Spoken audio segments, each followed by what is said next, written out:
تخيل إنك واقف قدام بحر، لكن مش أي بحر. بحر شاف حضارات قامت وانهارت وحروب غيرت شكل العالم. في الفيديو ده هناخدك في رحلة لأهم 5 بحار في العالم. هتعرف أسمائهم القديمة وأسرار تسميتهم، وكمان عمق كل بحر وليه هو مهم لحد النهاردة.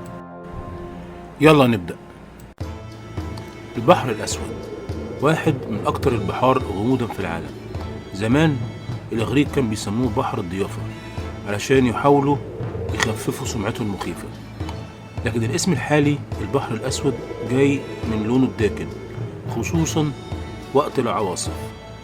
عمقه بيوصل لأكتر من 2200 متر، وهو حلقة وصل مهمة بين أوروبا وآسيا، وكمان طريق تجاري لا غنى عنه.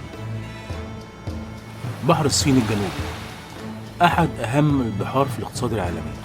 في الصين كان اسمه نانهاي، يعني ببساطة البحر الجنوبي.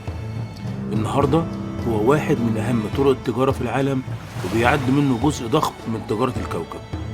عمقه بيوصل لحوالي 5500 متر، وكمان مليان بالنفط والغاز، وعلشان كده عليه صراعات قوية جدا. البحر الكاريبي جنة على الأرض، اتسمى على اسم قبائل الكاريب اللي كانوا ساكنين المنطقة. عمقه بيوصل لحوالي 7600 متر، ومشهور بشاطئ الخلابة وشعابه المرجانية الرائعة، وكمان كان زمان ملجأ للقراصنة. البحر المتوسط مش مجرد بحر، ده تاريخ. الرومان كان بيسموه بحرنا لأنه كان قلب إمبراطوريتهم، وسمي بالمتوسط لأنه بيتوسط 3 قارات، آسيا وأفريقيا وأوروبا.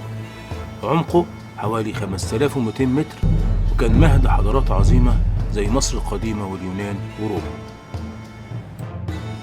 بحر الفلبين هو الأعمق في العالم. عمقه بيوصل لأكثر من 10500 متر، وبيحتوي على خندق ماريانا، أعمق نقطة على كوكب الأرض. أما اسمه فجاي من دولة الفلبين اللي بيقع جنبها. البحر ده مهم جدا في دراسة أعماق المحيطات واكتشاف كائنات غريبة جدا. البحار مش مجرد مياه، ده عالم تاني مليان أسرار. قولنا في التعليقات أنهي بحر فيهم شدك أكتر، ولو حابب جزء تاني عن أخطر البحار في العالم اكتب جزء 2.